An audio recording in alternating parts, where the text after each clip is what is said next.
Davis! O, Davis, o seu nome está no plural, porque você dá trabalho mais do que um Davi, você vale por 2 ou 3, é isso?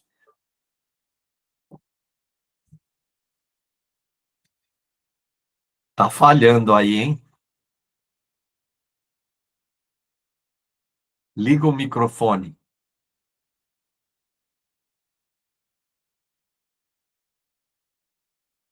Tá me ouvindo? Aí, agora. Tô ouvindo, tá ouvindo agora? Tô ouvindo. Tá meio que falhando. Meu pai tá falhando? Tá falhando. Não sei se o meu tá falhando ou o seu. Eu acho que é o meu. Deixa eu ir lá no mais perto do Wi-Fi. O Davis vem de Davisone, que é filho de Davi. Filho. Davidson. Tá ouvindo? Sim. É. Fala, Nilson. Filho do amado. Amém, meu irmão. Graça e paz. Hoje nós temos uma visita ilustre, hein? O cara tá na Suécia. Que bênção. Oh, glória a Deus. Amém. Como é que fala bom dia em sueco, hein, Nilson? God morgon. Guten Morgen. Parece alemão, Guten Morgen, né? As palavras são. Alemão e sueco é parecido, germânico? Tem palavras próximas. E você é fluente no alemão? No sueco? Não, milagrosamente, a gente morou primeiro na Noruega, então eu peguei o norueguês primeiro, né? De uma maneira sobrenatural. E depois, como é português e espanhol, norueguês e sueco, ficou mais fácil. São línguas parecidas. O Nilson mora lá ou tá servindo? A gente está sempre servindo, né? Sempre assim. Está sempre em trânsito. Então, a gente está morando aqui já tem 9 anos. Que bênção. Muito bom. Amém. E lá no Nepal, hein, você topa ficar uns 3 meses, 6 meses lá, ajudando, trabalhando lá? Como é que você pensa? Tá perguntando para quem? Para você, Nilson. Amém. Olha, a gente tem sempre crido nisso, né? Num tempo maior e não apenas uma rápida visita. Quando Deus quer, Ele faz da maneira dele. E sempre fizemos assim, de passar 1 mês, 2 meses, eu e minha esposa, né? E até 3 meses já passamos também fora, em algum lugar, dando suporte, né? Crendo naquilo que você falou ontem, que é o viver junto, estar junto, o dia a dia juntos, né? Então, sempre criei nisso e há muitos anos que Deus tem levado a gente a viver essa vida nos lugares que a gente pode dar um certo socorro, ajuda. Deus é que sabe, papai sabe, eu tô aqui, ó. Yes, sir. Aqui só tem sim, não tem outra palavra mais, né? Amém. Então, acho que vamos ver se na cola a gente vai fazer alguma coisa. Vamos ver se eu já arrumei um lugar lá para ficar, que é justamente lá na base do Silvio Silva. Uhum. Se você for, você pode ficar lá com a gente. Eu vou falar com ele. Amém. Como é que foi o jantar com ele ontem? Foi ótimo, foi bom. Eu aprendi algumas coisas da cultura ali, Uhum. e eles têm uma cultura de honra, então eles não falam a verdade para não desonrar ninguém. Ó. Entendeu? Então eles mentem muito. Então eles nunca, sabe aquela coisa que ele não vai falar a verdade, não expõe ninguém. não se expõe pecado, nada. Então, tudo para evitar o conflito, né? Tudo é feito para preservar a honra da pessoa, né, na comunidade. É um negócio assim meio que complicado, hein? Ó, é. Então, eles nunca vão te dizer não. Isso aí se eles querem dizer, amanhã eu vejo sim, amanhã vou fazer e tal, mas eles não vão dizer que não vão fazer. E eles vão sempre fazer assim, ó, com a cabeça, ó. Eu não sei se é sim ou não, mas estão sempre balançando a cabeça. Eu perguntei, isso significa sim ou significa não? Aí ele me disse exatamente isso. Sim, significa sim. Sim, mas ontem você disse não, balançou a cabeça igual, pô. Como é que eu vou saber? Eles não gostam de ser confrontados, não gostam de ser. Ih, rapaz, eu estou começando chama cultura da vergonha, isso aí. Misericórdia. Verdade. E aí, Então, Nilson, tudo você tá fiel já hoje aí, hein? Pois é, rapaz. Depois do Essa, puxão de orelha. essa liga com Depois o do puxão Marçal de vai orelha. render. Depois do puxão de Essa orelha liga de com o ontem, Marçal vai né? render, hein?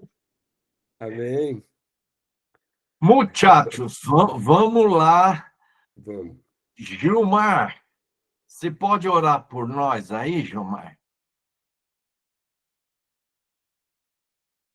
Liga o microfone.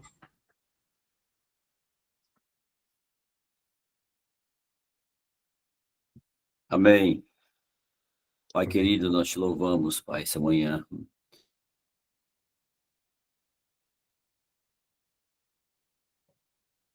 Obrigado pelo canto, presença, Pai. Conduz esse tempo aqui agora, dirige todas as coisas, dá graça, uma sal, sabedoria, vai transmitir tudo que o Senhor tem colocado no coração dele, Pai. Em nome de Jesus. Amém. Amém. Irmãos, como eu falei semana passada, esse estudo ele é muito forte no sentido que vai mudar um pouco a maneira como a gente vê Jesus, como a gente vê o governo de Cristo, etc. Eu vou começar aqui, então. Primeiro, vamos ver o significado de leão e cordeiro na cultura judaica, ok? O leão, para o judeu, simbolizava realeza, força, vitória, o Messias da tribo de Judá, o leão da tribo de Judá, né? Que venceu, né? Então, o leão de Judá era uma imagem profética de um Messias, rei conquistador. Então, eles esperavam um rei que fosse forte, poderoso, conquistador, né? Então, era essa imagem do Messias, né? Do leão. E o cordeiro, então, tem a imagem, né, que eles tinham muito do sacrifício, da substituição, da expiação, né? Cordeiro que era sacrificado simbolizava inocência, pureza, substituição, redenção, né? O Messias sofredor. Por isso, Isaías descreve o servo sofredor como o cordeiro, né? Levado ao matadouro, Isaías 53, 7. Para o judeu, então, o cordeiro tinha um valor espiritual altíssimo, mas jamais imaginariam um Messias cordeiro, né? Não era essa ideia. Para eles, era um Messias, rei conquistador, o leão da tribo de Judá. Na cultura greco-romana, para os gregos e romanos também, sim, bom, para os gregos especiais, o leão simbolizava força heróica, coragem, poder da natureza, virilidade, né? Nobrezas épicas, como os feitos de Hércules. Então, o leão é o rei da selva, o animal forte, poderoso, então era símbolo, né, de força para os gregos. Para os romanos, o leão era símbolo do império, então o império usava o leão por ser um animal forte, né, o rei da selva, então era o símbolo do império, glória militar, dominação, força bélica, vitória política, né? Era imagem do governo e autoridade imperial. E o cordeiro, para eles, né, tanto para os gregos e romanos, simbolizava fraqueza, simplicidade, docilidade. Era um animal de alimento e não tinha nenhum significado sagrado. Era símbolo de algo insignificante, né? Não tinha uma significância grande para eles. Era apenas um animal. E no cristianismo, então, houve um escândalo dessa revelação de Jesus como cordeiro e leão. Então, o cristianismo apresenta algo que nenhuma cultura esperava. Apresenta Jesus como leão e cordeiro ao mesmo tempo. Jesus é o leão que vence, mas ele vence não como leão, ele vence como cordeiro. Isso é importante vocês entenderem. Isso confronta profundamente com o orgulho judaico, que esperava um Messias guerreiro, forte, poderoso. A filosofia grega, que desprezava a fraqueza. E o poder romano, que idolatrava domínio, glória, né? Então, o cordeiro era um escândalo para eles. Por isso, Paulo declara que Cristo crucificado, que simboliza que o Cristo crucificado, o cordeiro, é escândalo para os judeus e loucura para os gentios. Então, para o judeu, Jesus como cordeiro é um Messias fraco, né? E isso é um absurdo.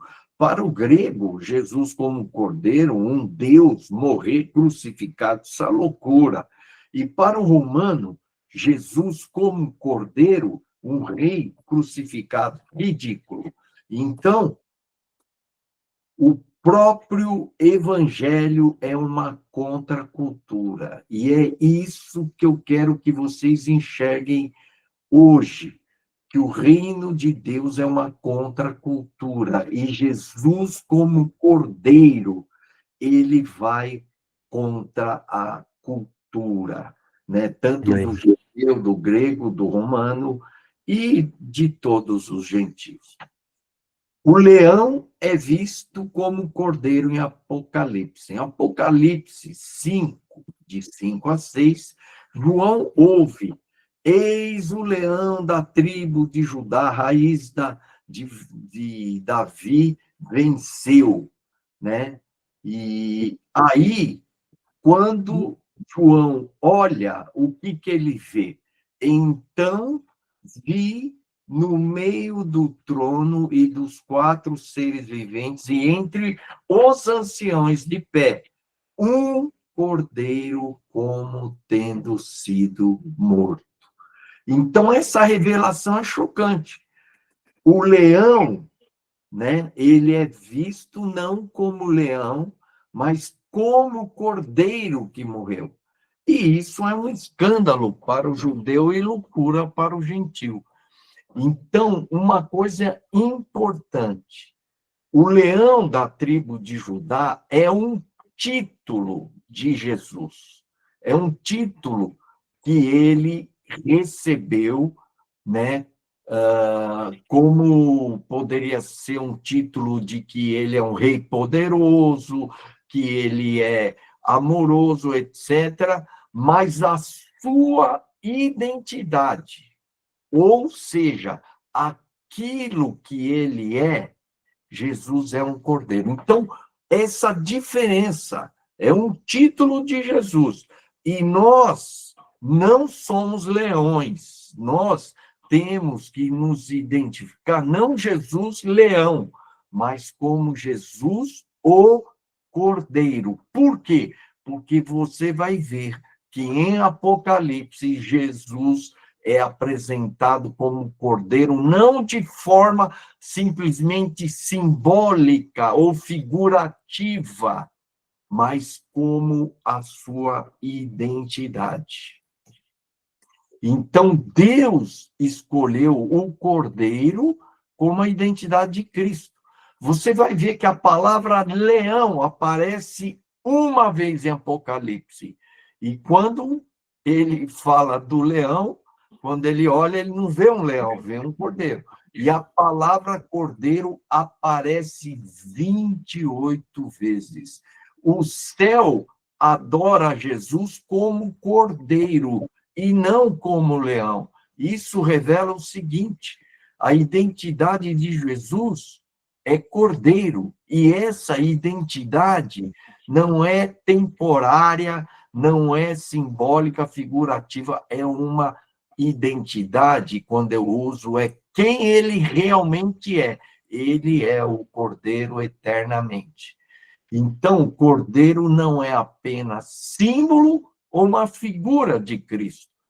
Quando se olha no trono, você vai ver toda a descrição de adoração, toda a visão no trono. A imagem que se vê não é de alguém semelhante a um homem ou um tipo de Deus cheio de glória e tal, mas o que se vê sentado no trono é o quê? Um cordeiro. O cordeiro tem a ver com o caráter, tem a ver com a essência de Jesus e a forma como ele reina eternamente. Jesus é o cordeiro eternamente. Então, é importante, e é isso que eu quero mostrar para vocês, que o cordeiro que é visto em Apocalipse, na verdade é Jesus.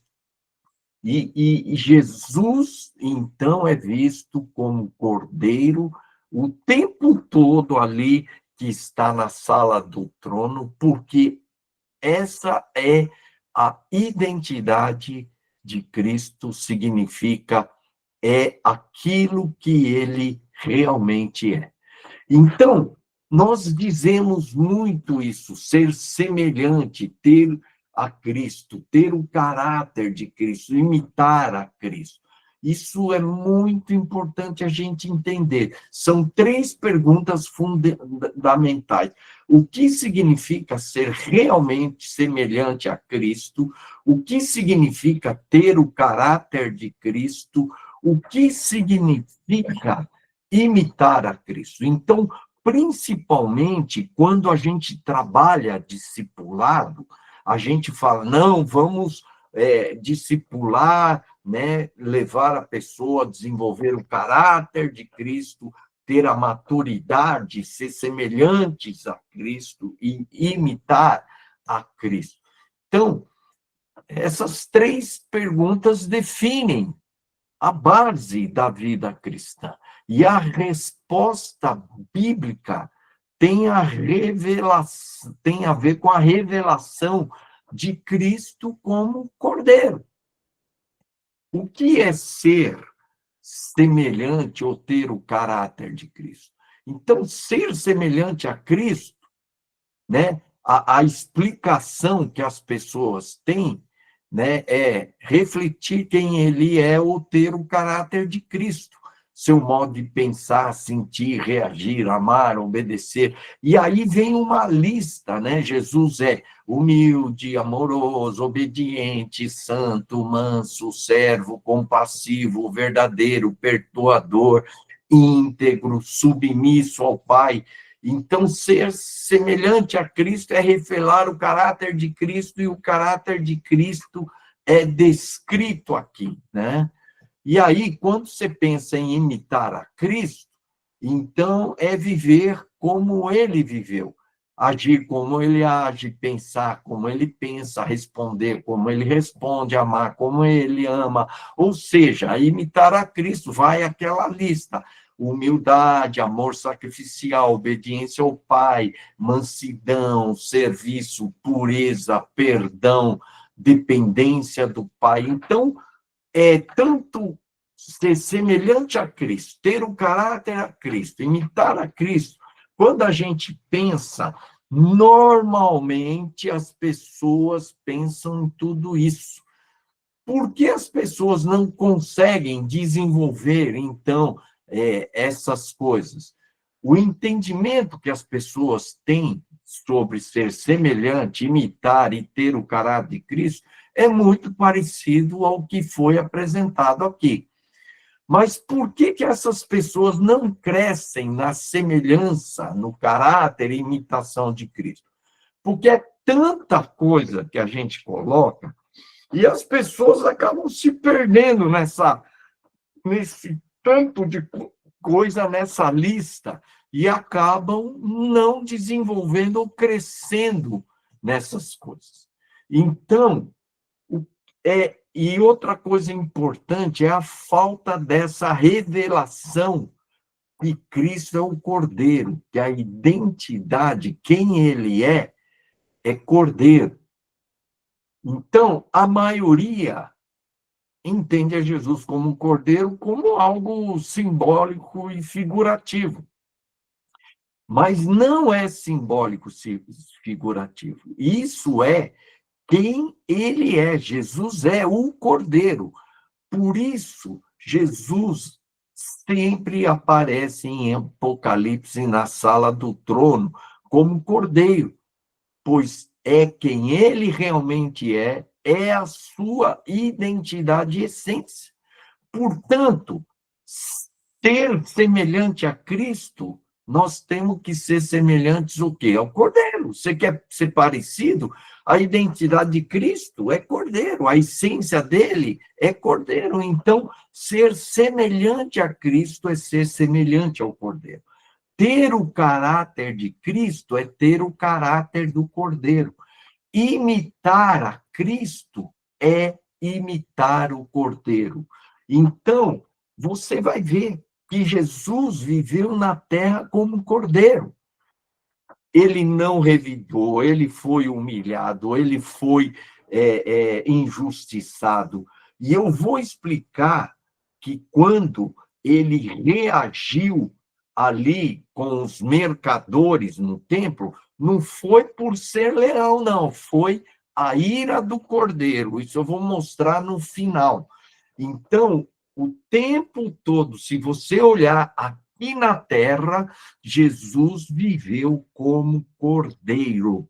E ele morreu como Cordeiro. E ele ressuscitou como Cordeiro.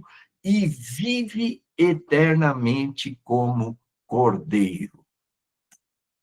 Ser semelhante, então, a Cristo, ter o caráter de Cristo e imitar a Cristo é desenvolver, né, essa essência do Cordeiro em nós, ok? É desenvolver o caráter do Cordeiro, né, a identidade do Cordeiro em nós, ok? Agora, a essência, se você quiser resumir, né, e eu vou mostrar que a essência do Cordeiro é a humildade. E a humildade, você vai ver, é a raiz de todas aquelas virtudes e características que nós colocamos como humildade, amor, mansidão, tudo que nós colocamos lá, nós vamos ver que tem a sua raiz na humildade, que a humildade gera todas aquelas virtudes e características.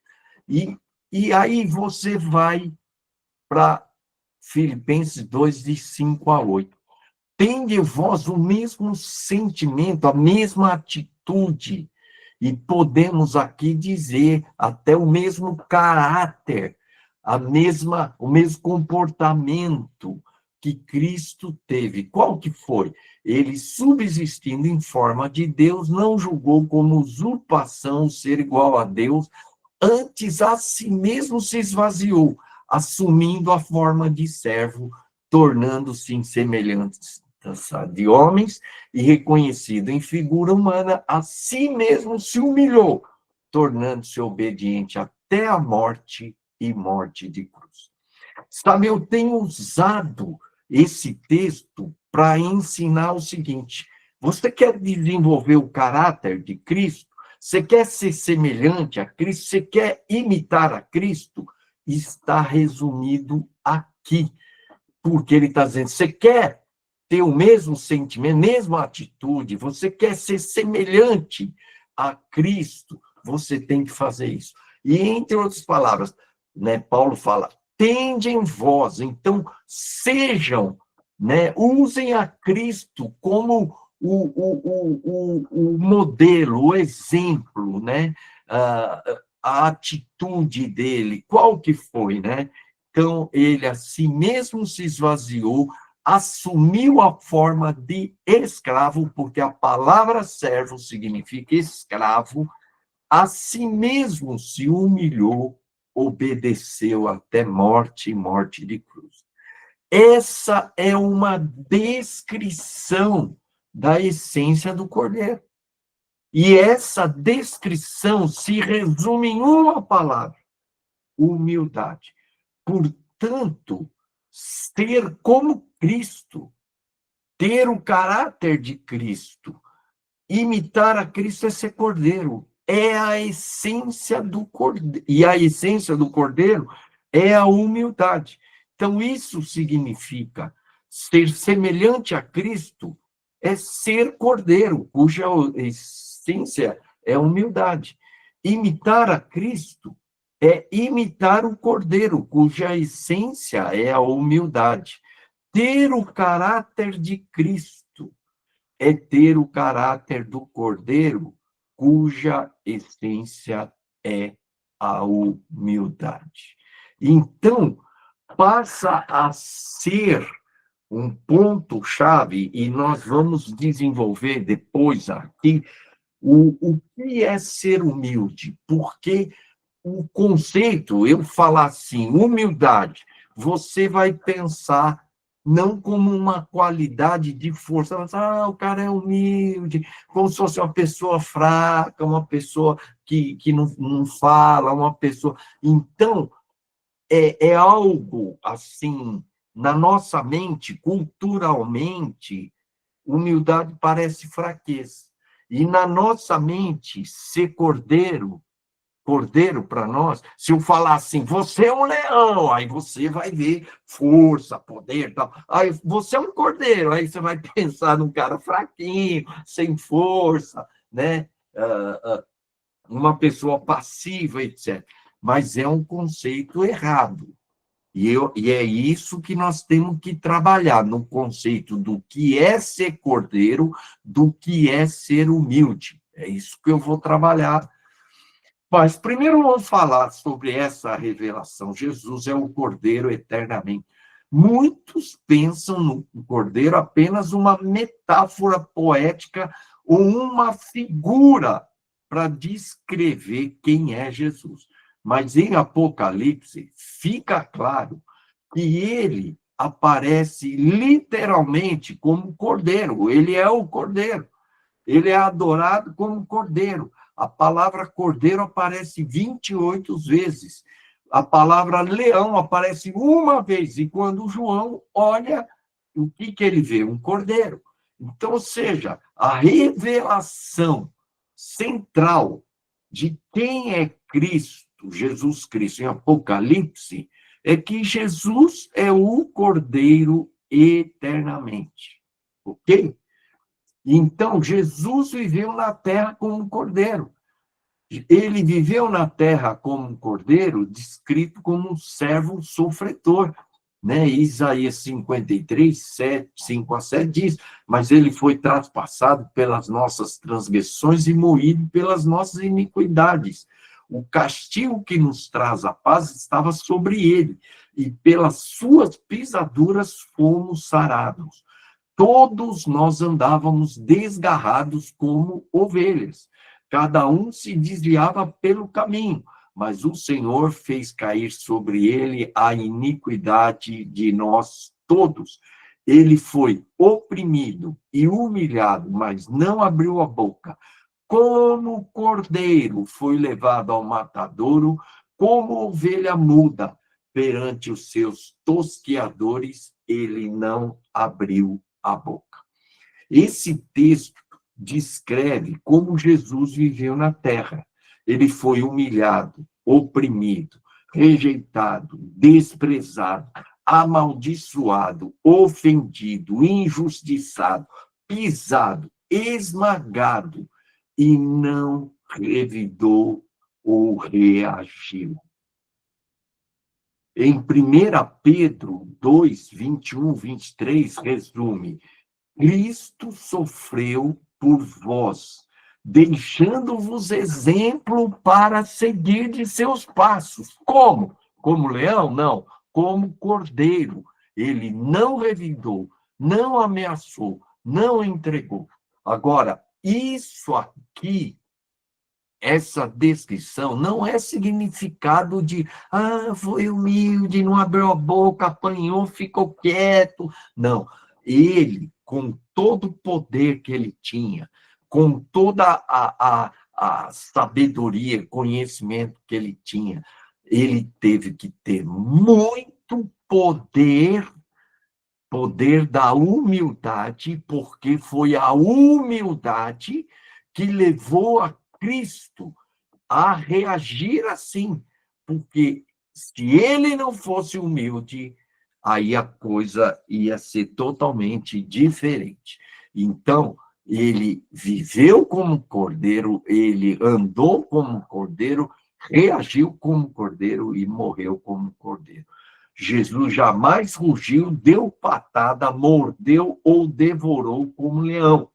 E aí, eu estou falando que lá no final eu vou falar sobre a ira do cordeiro e vou mostrar como que a ira, né, de Jesus ali, né, no templo, expulsando os mercadores, mostrando um pouco da ira do cordeiro, que é uma ira que vem e estabelece toda a justiça de Deus em Apocalipse. Então, é uma ira extremamente poderosa. Ou seja, o caráter de Cristo é igual ao caráter do Cordeiro e sua essência é o quê?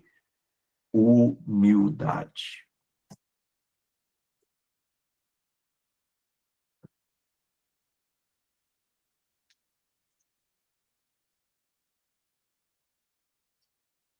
Ué, parece que travou aqui. O que aconteceu? Bom, Jesus nunca disse assim, eu sou forte, mas que ele era humilde.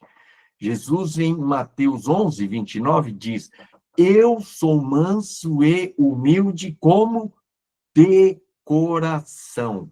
Essa frase é chave. Jesus define, ele nunca fala do seu coração. E quando ele fala do que está no seu coração, ele fala que a sua essência é humilde. Seu coração não é movida por busca de poder ou glória, mas é movido o quê? Por humildade. E mansidão é o fruto visível da humildade. Então, a humildade, nós vamos ver isso, é a raiz de todas as virtudes, é a base essencial do amor, o DNA espiritual do reino de Deus, o centro do caráter de Cristo, a essência do Cordeiro. Paulo confirma a humildade como essência do amor. Ele diz, o amor não se vangloria, quando Paulo define, né, amor em 1 Coríntios 13:4. Ele fala, o amor não se vangloria, não se ensoberbece. Então, o amor é humildade. Ou seja, o amor é humildade, humildade é amor, humildade e amor englobam todas as virtudes. Então, quando Jesus diz, eu sou manso e humilde de coração, ele está dizendo assim, a minha essência, substitui a palavra coração pela palavra essência. A minha essência é a humildade, é a mansidão, e a mansidão é o fruto visível da humildade, ok? A humildade, primeira coisa, é entender que é um poder que derrota o orgulho. A humildade é apresentada na Bíblia não como fraqueza, mas como a maior força espiritual, pois derrota a raiz de todo o pecado, que é a fonte é o orgulho. Então, o orgulho, ele destrói relacionamento, causa guerra, gera violência, alimenta a religiosidade e hipocrisia, impede o perdão, né? Resiste à graça. Então, se você pensar, não vou colocar toda a lista aqui, mas a lista significa o seguinte, que todas as coisas ruins, tudo que acontece e aconteceu no mundo tinha uma raiz, o orgulho. O orgulho está por baixo, é ele que gera guerra, destrói relacionamentos, e etc. Então, o orgulho é uma das forças poderosas que controla um mundo, que domina a humanidade. E a humildade é que vence o orgulho, é a essência do amor, gera mansidão, é a raiz de todas as virtudes e produz serviço sincero e permite perdoar. Possibilita obedecer e forma Cristo em nós. Então, a humildade é uma força espiritual que gera a vida, a verdadeira vida espiritual. Jesus é o Cordeiro.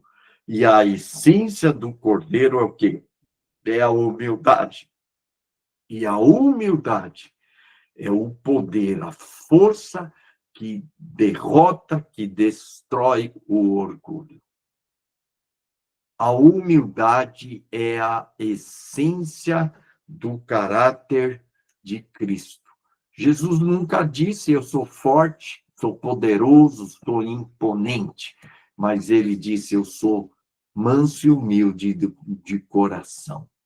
Então, essa é a única vez que Jesus descreve seu próprio coração, e ele descreve o seu coração com a palavra humilde.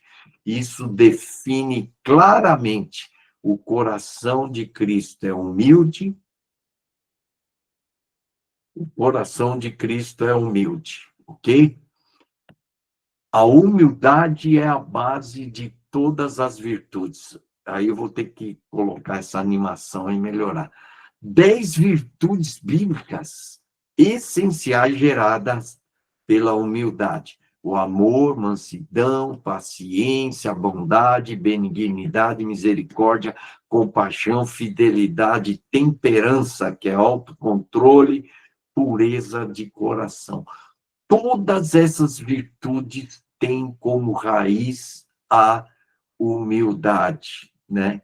E sem humildade, o amor vira o egoísmo, o perdão vira ressentimento, pureza vira legalismo, serviço vira busca de reconhecimento, obediência vira religiosidade, misericórdia vira pena, santidade vira orgulho espiritual, mansidão vira fraqueza, né, emocional, paciência vira tolerância forçada. Enfim, o que eu quero mostrar aqui é que a humildade é a raiz, é a fonte que vai gerar todas essas virtudes, né?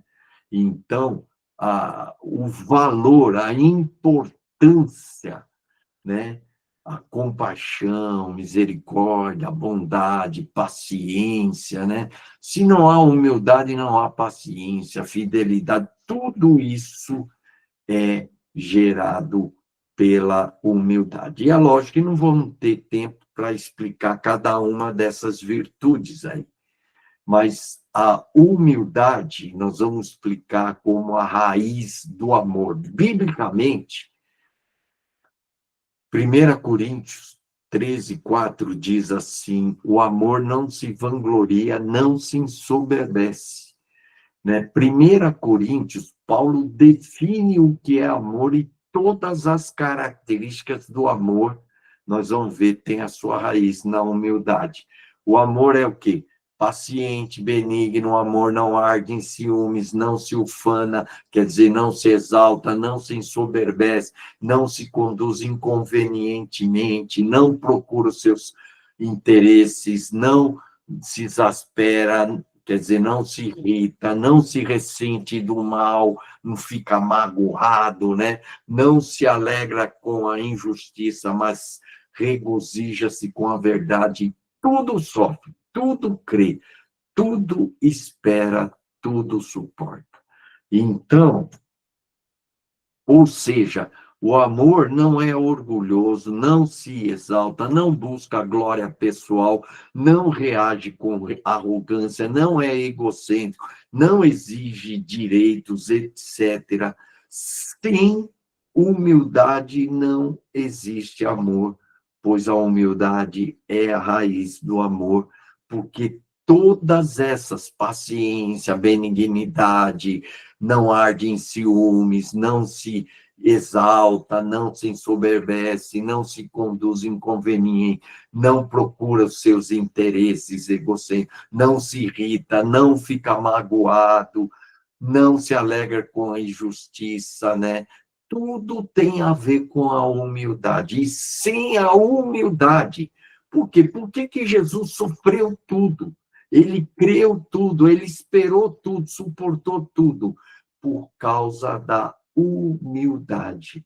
É a humildade que vai nos levar, né, ao amor, né, como ele define. Tudo isso é amor, né? E a essência desse amor, a raiz desse amor, é a humildade. Então, Deus é amor porque a sua essência é o amor. E a raiz do amor é o quê? É a humildade. Então, o que eu quero que vocês enxerguem? Que no fundo, se você quer crescer no amor, sabe como é que você faz isso na prática? Crescendo na humildade. Então, desenvolver humildade vai levar você a crescer no amor. E aí você cresce em todas essas virtudes aí. Então, amor é a maior força do universo. Por quê? Porque Deus é amor. Então, a razão é antológica. Por que o amor é uma força? Porque é a essência do ser e não emocional. O que é essa razão do ser, né? É que Deus não tem amor. Deus é amor. Então, a identidade de Deus ou seja, o amor não é um atributo entre outros. O amor é a essência do ser de Deus. E tudo que Deus faz procede dessa essência. Então, vamos dizer assim, que o amor é quem Deus é. Não é Deus tem amor como se fosse uma virtude apenas.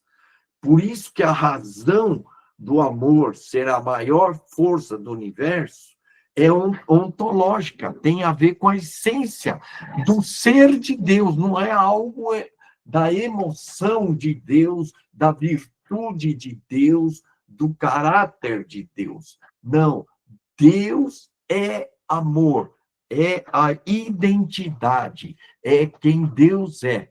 Portanto, como Deus é a base de tudo e Deus é amor, o amor é a base de tudo. Força aqui não é sentimento, mas autoridade e poder supremo. Como dizemos, a maior força do universo, estamos dizendo que o amor, ele é criador, o amor é o que sustenta toda a criação, o amor governa, o amor redime, e no final o amor vence sempre e tudo. O amor não é fraqueza, é o poder eterno que move Deus e move o seu reino. O governo eterno é exercido pelo amor sacrificial e não pela força de dominação. E o Cordeiro, cuja essência é a humildade, é a manifestação máxima do amor. Logo, o trono do universo está assentado sobre a força do amor. O amor é a maior força do universo porque Deus é amor. E o seu governo é governado pelo poder da força do amor sacrificial. E a raiz do amor é o quê? A humildade. Conclusão. Portanto, o amor é a maior força do universo porque Deus é amor e a raiz do amor é a humildade. Vocês estão entendendo essa interligação? Então, o próprio Jesus demonstrou a sua humildade. Eu vou falar mais um pouquinho. João 13, de 1 a 5, lava pés. Jesus levantou-se. Vamos entender que esse é o último dia de Jesus com seus discípulos. É o dia anterior à sua crucificação. Então, eu creio que Jesus poderia ter dado essa instrução, essa ordenança ou essa orientação, tudo que ele vai fazer aqui, ele poderia ter feito antes, mas ele escolheu como uma das últimas ações dele, o último exemplo dele, esse exemplo, porque é muito significativo, é muito importante. Então, é aquela coisa, antes de morrer, eu vou deixar a última palavra com vocês. Então, ele levantou-se e tirou a sua roupa. Quer dizer, é como se ele tivesse se esvaziando de sua posição. Ele se cingiu com uma toalha, e somente os escravos se cingiam com a toalha na cintura. Ele assumiu a forma de escravo, e dentre os escravos, o que estava mais baixo era que fazia esse serviço de lavar os pés dentro da casa. E aí ele lavou os pés dos discípulos. E o texto diz: ora, se eu, sendo o Senhor e Mestre, vos lavei os pés. Jesus sabia quem ele era, que ele era Senhor e Mestre. O que é isso?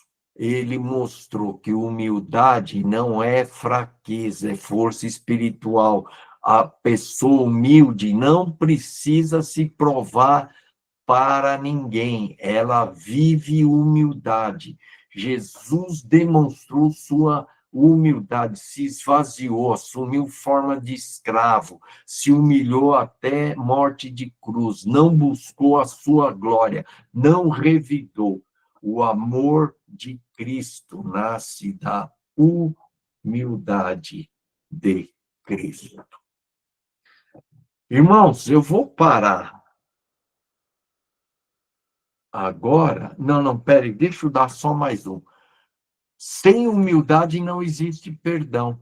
Por que tantas pessoas não conseguem perdoar? Não é falta de fé, não é falta de conhecimento, não é falta de vontade. Sabe o que é? Orgulho ferido. Perdoar exige o quê? Descer-se, rebaixar-se, humilhar, abrir mão da justiça própria, renunciar ao direito de vingança, quebrar o ego. Perdão, eu gosto dessa expressão, é a humildade em ação. Amém, irmãos? Então,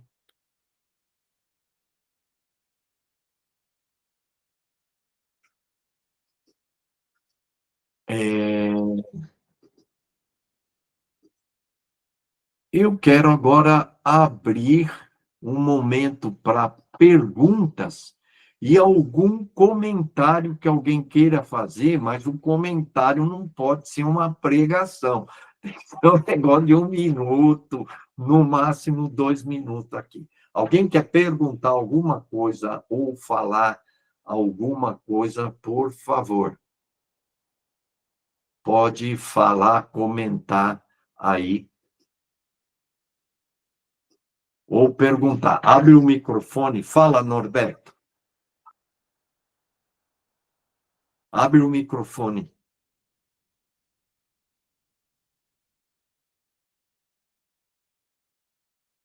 Roberto, tem que abrir o microfone. Fala, Davis. Não, é para o Norberto abrir o microfone, que ele não abriu ainda. Oi, pastor. É que demorou aqui. Estou falando do celular. Travou. Eu só quero dizer que, como todas as aulas do senhor, eu apanhei. Apanhei mesmo. Então, desde a primeira aula, 30 anos atrás, apanhei. E a grande questão é: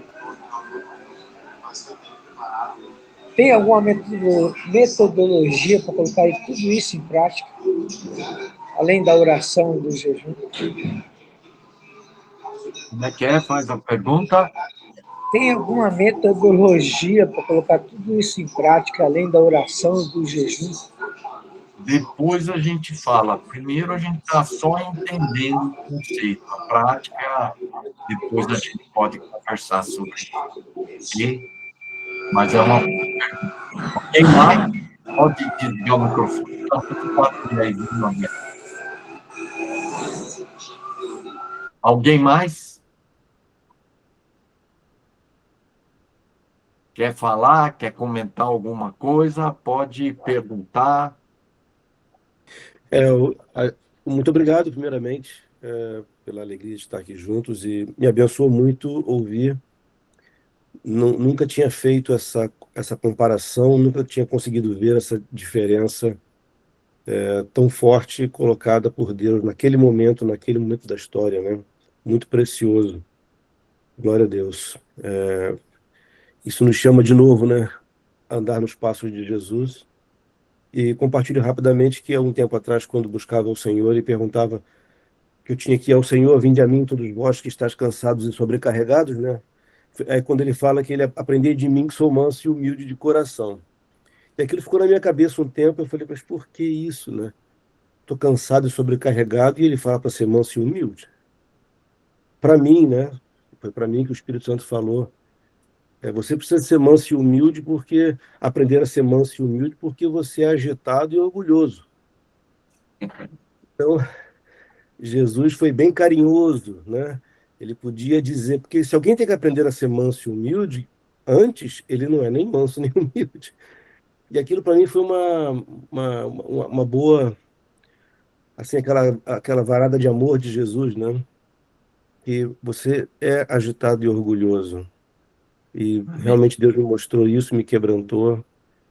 Então, estou aprofundando mais ainda hoje, entendendo essa questão até de formação da minha vida e também dos irmãos que eu sirvo como um servo, né, com a toalha para levá-los mais perto de Jesus. Amém. Bom dia. Desculpa que eu estou com a câmera desligada, é para ajudar no sinal aqui, tá? Senão o sinal fica mais fraco. É um comentário só que eu estou entendendo até agora, Marçal, talvez você vai falar ainda, mas eu estou entendendo também que você não consegue ser humilde de verdade se você não tiver clareza da sua identidade. Então, então eu creio que Jesus tinha todo o poder, toda a autoridade, mas ele podia ser humilde, que isso não ia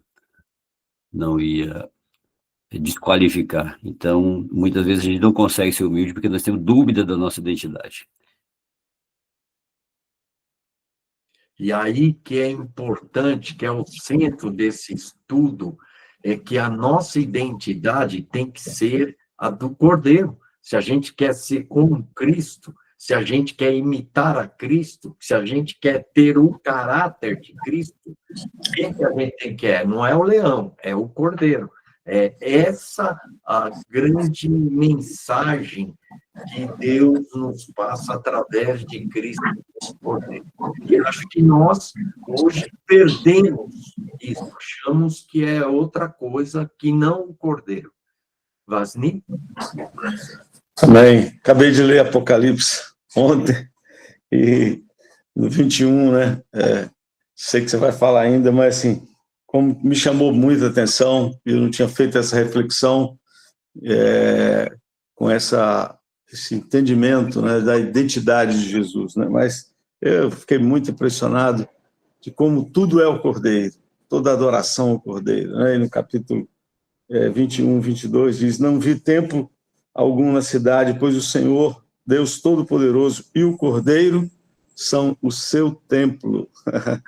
Cordeiro é o templo, não tem nada mais, né? E na sequência, né? O Cordeiro são o seu templo, a cidade não precisa nem de sol nem de lua para brilharem sobre ela, pois a glória de Deus a ilumina, e o Cordeiro é a sua candeia, né? Então, assim, tudo realmente está centralizado no Cordeiro, né? Foi muito bom ter essa compreensão da identidade de Jesus como Cordeiro, né? Glória a Deus. Muito revelador essa palavra ministrada.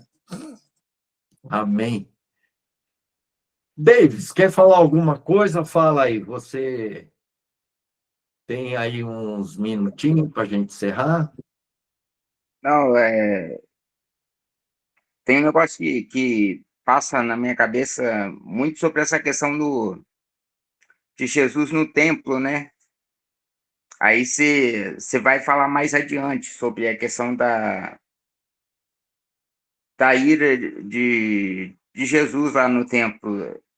E, assim, é algo que está inculcando a minha vida, porque se você for pegar a característica de Jesus, ele é manso, humilde. O único momento que ele teve que a gente às vezes fala de ira, mas eu não enxergo como uma ira, e eu só queria ser esclarecido nessas questões, né? Olha, a última sessão eu vou falar sobre a ira do Cordeiro, e para entendermos a ira do Cordeiro, aquele momento do templo é muito importante, porque muitas pessoas não leram com atenção o que aconteceu lá. Se você ler com mais atenção, você vai perceber coisas assim, que aí, juntando com essa visão do Cordeiro, você vai entender que é um amor justo de Deus, né, de tentando corrigir a justiça de Deus ali. Amém? Amém. E a ira do Cordeiro tem a ver com isso. Vai ser a justiça de Deus sendo feita, né, para toda a humanidade, e é feita com amor. Isso Amém. que é importante lembrar. Me lembrei também, enquanto você falava, de que Jesus honrou João Batista, dizendo que ele era o maior profeta nascido de mulher, né? Exatamente naquele momento que me toca bastante, ele fala: Eis o Cordeiro de Deus, né? Então ele aponta para a identidade de Jesus de maneira muito forte, que me toca bastante. E ele, depois que foi questionado pelos seus discípulos, ó, ele está fazendo obras maiores, ele está, sei lá, né? Aí João Batista, o homem não pode receber coisa alguma se do céu não lhe for dada. Essa palavra me sustenta, porque Amém. justamente esse é o nosso lugar, né? E você também falou no início lá sobre a contracultura. E eu também vejo que Deus está restaurando isso no meio da sua igreja. E aí, Davis, entra para mim essa revelação. O amor de Deus não é conforme o amor desse mundo, dessa cultura. Nem a ira de Deus é conforme a ira do homem, né? Então, a misericórdia de Deus não é igual à misericórdia do mundo, a alegria de Deus não é igual à alegria do mundo, até a tristeza de Deus é diferente da tristeza do mundo, né? Então, para mim, Deus está restaurando essas verdades no meio da sua igreja. O que eu estou resgatando aqui, eu já vou encerrar, né? Todo mundo pensa de Jesus como cordeiro até a cruz, porque ele morreu na cruz como cordeiro e aí acabou o cordeiro. Mas quando você vai em Apocalipse, você vê Jesus sendo adorado como cordeiro, reinando como cordeiro, aplicando a justiça de Deus como cordeiro. Ele será o templo. Templo quer dizer a presença dele e de Deus estará em todo lugar. Você vai estar no templo de Deus em todo lugar que você for, porque Deus é o templo e o templo é o quê? Jesus não, o cordeiro. E o que ilumina aquilo tudo, né? É a glória de Deus. E a sua lâmpada é o quê? O cordeiro. Quer dizer, o cordeiro está lá eternamente. Então, ele não parou essa imagem de cordeiro na cruz, mas ele ressuscitou como cordeiro e continua reinando, governando e estabelecendo a justiça de Deus como cordeiro. É isso que Apocalipse mostra muito forte. Não é isso, Vanice? Você leu ali. Pena que você leu antes de ter esse estudo, porque você teria um outro entendimento do livro de Apocalipse, porque eu acho que nós perdemos isso. Porque se eu falar, você tem que ser cordeiro, parece, ao falar cordeiro, na sua mente automaticamente vem algo passivo, fraco, sem força, sem poder, né? E se eu falar, não, você tem que ser o leão, aí vem força, conquista, sucesso e poder. Então, o conceito cultural do mundo, infelizmente, está na nossa mente e está dentro da igreja, porque a igreja quer ser como o que se prega muitas vezes, não é todas as igrejas, mas muitas igrejas pregam a imagem de um leão, tanto que a imagem que mais se coloca na igreja é de um leão, e nunca se adora a Jesus como cordeiro. Você tem que adorar. Se os anjos, os seres celestiais, adoram a Jesus como cordeiro e dizem, digno o cordeiro de toda a honra, toda a glória. Cadê essa adoração? Nós estamos mais buscando um leão do que um cordeiro. Então, é sutil, é isso que eu estou trazendo para vocês. Uma sutileza do mundo para, de alguma forma, gerar uma distorção no nosso evangelho, no nosso cristianismo e na maneira como a gente vê Jesus, né, e o reino de Deus. E essa coisa do leão, né, é sempre para botar o homem como poderoso, né?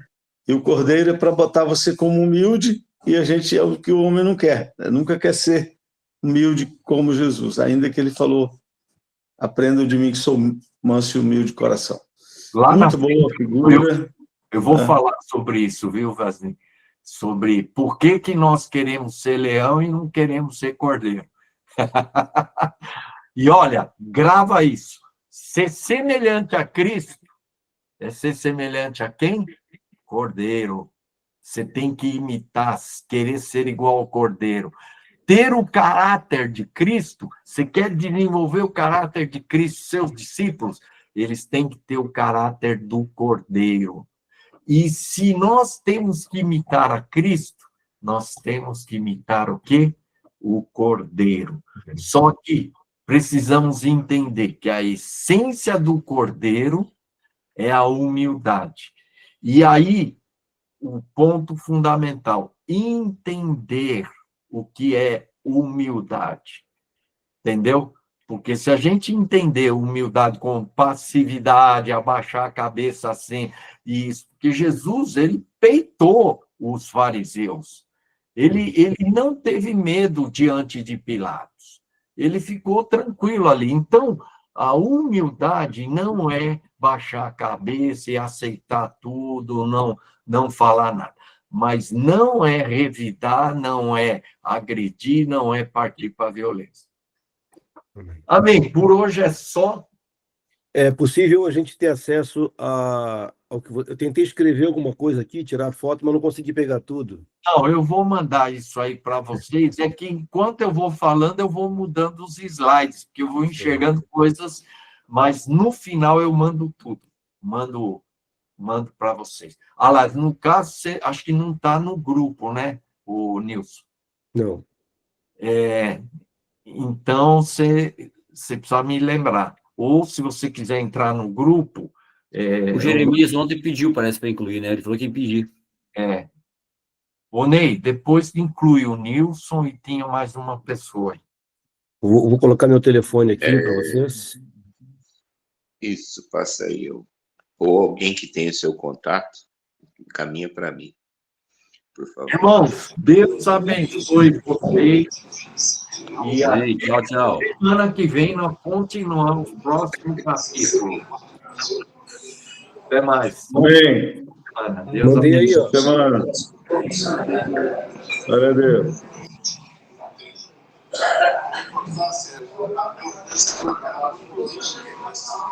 Nilson, não esquece de me colocar aí no grupo.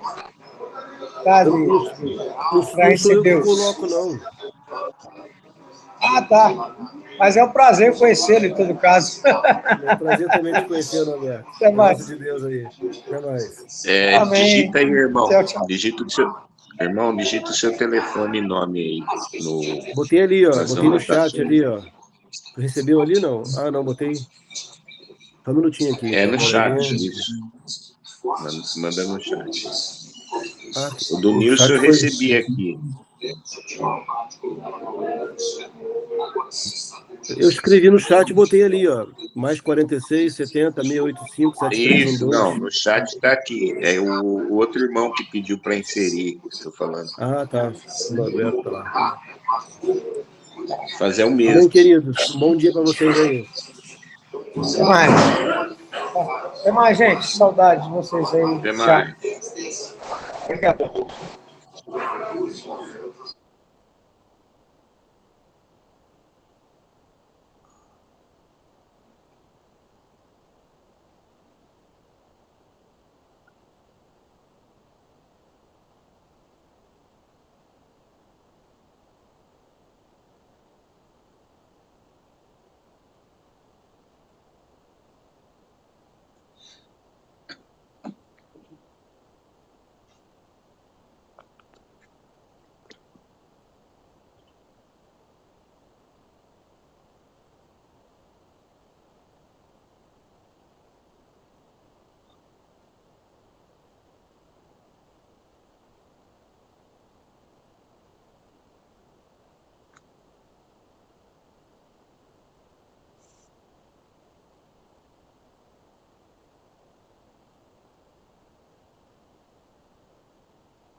Café.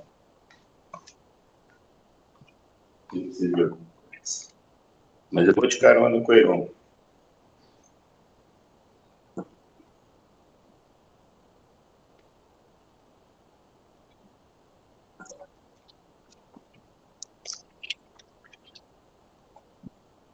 Acabou. Obrigado. Ó, 200 da tarde. Tá bom, né?